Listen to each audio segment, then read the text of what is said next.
The morning sky over London was soft and quiet. The sun had not yet fully risen. Light pink and gold colors touched the clouds. Inside Kensington Palace, Prince William stood by a tall window. He held a cup of tea, but it had already gone cold. He had not slept well. His mind was too full. On the large desk in front of him were many letters. There were hundreds of them, stacked high. They had arrived in just 3 days. Each one was from someone in the country who had written to share their sadness. Each person wanted comfort. William read some of the letters the night before. The words inside were full of pain. Some were from older people who had lost family. Some were from children who missed a parent or a grandparent. The sadness in the letters touched him deeply. Catherine soon entered the room. She wore a simple black dress. Her hair was tied back neatly. She looked very tired. The night before, she had spent hours reading letters from children.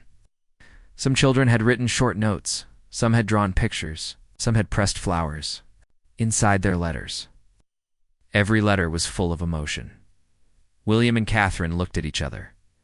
They did not need words. They both felt the same way. Today would be hard. That morning, they were going to the memorial service. It was planned to be simple and quiet. It was only supposed to last 2 hours, but they knew this day would be much more than that. This was not about duty. This was not about being royal. Today was about the people. The people needed to see that William and Catherine cared. The people needed comfort. On the desk, Catherine picked up one letter. It was from a little girl named Emma, who was 8 years old. The letter was short, but very moving. Emma wrote that she felt sad. She hoped William and Kate could help everyone feel better. The letter had small wrinkles, as if tears had fallen on it. Catherine carefully folded Emma's letter and put it in her purse. She wanted to carry it with her. William walked to his desk drawer. He took out a small silver pin. It had belonged to his grandmother. He had saved it for a special day. But today felt like the right time to wear it. He pinned it on his black suit jacket. The weight of the pin on his chest gave him strength. The car waiting outside was simple and black. There were no royal flags, no special signs. William and Catherine had asked for this. They wanted to arrive as two caring people, not as distant royals. As they sat in the car, Catherine reached out. She held William's hand. Her fingers were cold. He gave her hand a gentle squeeze. They sat quietly as the car moved through London. The streets were calm. Many shops were closed. Schools had given children the day off. Families were walking toward the memorial. Parents held flowers. Children carried handmade signs as the car drove closer to Westminster Abbey. The crowds grew larger. Many people had come. Some traveled all night. Some woke early to be there. William and Catherine saw them through the window. They saw teenagers with banners. They saw mothers with babies. They saw old couples holding hands. So many people had come to share their grief. So many people needed comfort. William looked at Catherine. He knew today would test them both. He also knew this was their duty not as royals, but as people who cared. And so, with hearts full of love and sadness, they continued their journey toward the memorial. The black car moved slowly through the busy London streets. People were everywhere. Families, children, old couples, all walking toward Westminster Abbey. Many held flowers. Some carried photos. Some had handmade signs. Prince William looked out. The window, his heart was heavy. He saw so much sadness on people's faces, but he also saw something else: hope. People had come from all across the country. They had traveled long hours to be here today. Then William noticed an elderly man sitting on a bench. The man wore a military uniform. His medals shone in the morning light. In his hands, he held an old black and white photograph. Every few seconds, the man looked at the photo and pressed it gently to his heart. Beside him sat his wife, holding his hand. William felt a deep respect for this man. He made a note in his mind. When they reached the Abbey, he wanted to speak with him. As the car got closer, something caught Catherine's eye. The usual metal barriers that were set up for royal events had been moved back. Someone had allowed the people to come closer. To the Abbey steps, William and Catherine noticed this small change. It was important. It meant that today would not be about rules or distance. It would be about people. Finally, the car stopped. The air outside was filled with soft voices. People were not cheering or clapping. They were talking quietly to each other. Some were crying. The scent of fresh flowers filled the air. William stepped out first. He turned and held out his hand for Catherine. She stepped out beside him. For a moment they both stood still and looked at the crowd. The steps of the Abbey were covered in flowers. Roses, lilies, daisies, sunflowers, all placed with love. There were also letters, drawings, candles, photos, and small toys. Each one told a story of someone lost. The crowd saw them now. A hush fell over the space. It was not the formal silence of royal events. It was the silence of shared grief. Then something happened.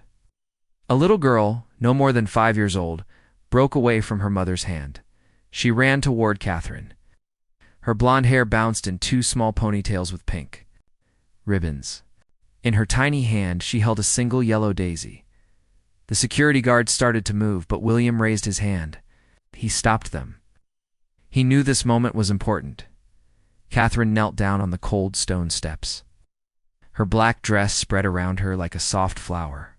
The little girl looked up with big blue eyes, very serious for someone so small. Without saying a word, the child held out the daisy. Catherine took it gently in both hands. "Thank you, sweetheart," she said softly. "What is your name, Lucy?" The girl whispered. "My grandma said I should give this to you because you look sad, like me." Catherine felt tears welling up. She blinked them back and smiled warmly. "Your grandma is very wise. This flower makes me feel better already," Lucy nodded and ran back to her mother. The woman stood crying, mouthing "thank you" to Catherine. Catherine gave a small nod in return. This small moment touched everyone. The royal couple and the people were no longer apart. They were all part of the same grief. They were all human. William looked around. He saw people wiping their eyes. Felt something shift in the air. This was no longer a royal event. It had become something real, hand in hand. William and Catherine started walking toward the flower-covered steps of the Abbey, and the people watched, not as subjects but as one grieving family, together. William and Catherine moved slowly up the flower-covered steps of Westminster Abbey. The quiet voices of the crowd followed them. Many people stood with tears in their eyes. Some whispered soft prayers. Others held hands tightly. Each step felt heavy. Each step carried the sadness of so many hearts. But William and Catherine knew this was why they had come, not to be seen as royals, but to stand with the people. An elderly veteran began walking toward them through the crowd. He leaned on a wooden cane. His metals shone brightly on his old uniform. His back was straight, his steps slow but strong. William recognized him. It was the man from the bench with the photograph. The crowd parted to let him through. There was deep respect in the air. When he reached William, he stood tall. "Your Royal Highness," the man said, his voice clear. "I served under your grandmother. She was a great woman. Today I see her strength in you." William reached out to shake his hand, but the old veteran surprised him. He opened his arms and pulled William into a gentle embrace. For a moment, the future king stood in the arms of an old soldier who had served the country with great honor. It was a moment of deep feeling, a moment the whole crowd would remember. When they stepped back, William looked the man in the eye. "Thank you for your service," he said softly. "Thank you for being here. It means more than you know." The veteran's wife then stepped forward. She took Catherine's hands warmly. "You give us hope," she said. "Seeing you here with us makes us feel less alone in our sadness." Catherine held her hands tightly. Her voice was full of kindness. "We are all ordinary people," she said, sharing extraordinary feelings. We need each other today." These words touched the crowd deeply. Something began to change. Strangers who had stood quietly now began speaking to one another. They shared their stories. They offered tissues to those crying. Young people helped the elderly move closer. A teenage boy gave his jacket to an old the woman who looked cold. The steps of the abbey were becoming a place of comfort. Not just a place of mourning, but a place of healing. William and Catherine walked among the people. They stopped to look at the small personal items left behind. Each one told a story. There were photos of loved ones. There were teddy bears and tiny toys. There were letters written in shaking hands. Each was full of love and loss. William stopped in front of the children's drawings. They were simple but powerful. One showed a rainbow with the words "Love never ends." Another had two stick figures with the words "Missing you." A third showed a heart with wings and said, "Flying high with the angels." As he looked, a young mother approached. She carried a baby and held a toddler by the hand.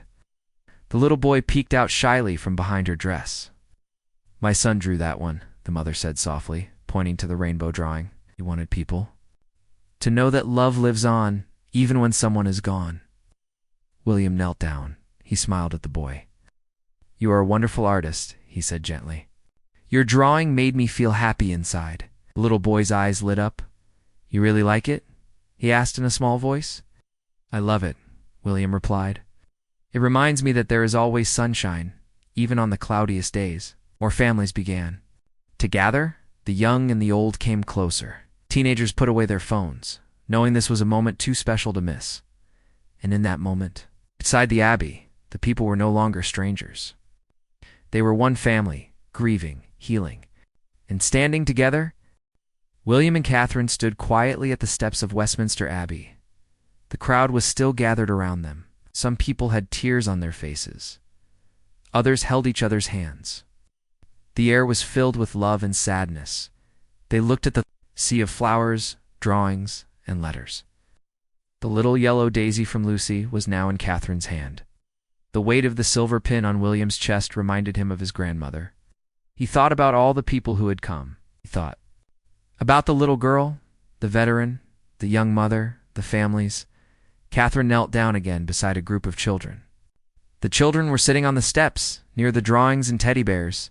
Next, one small girl asked, "Why do people leave flowers here?" Catherine smiled softly. "We leave flowers to show love," she said. "Even when someone is gone, our love stays with them." Another child said, "But I still feel sad." Catherine reached out and held the child's hand gently. "It is okay to feel sad," she said. "A sadness means we cared. And love never goes away. It stays in our hearts." The children listened closely. They nodded, their young faces serious.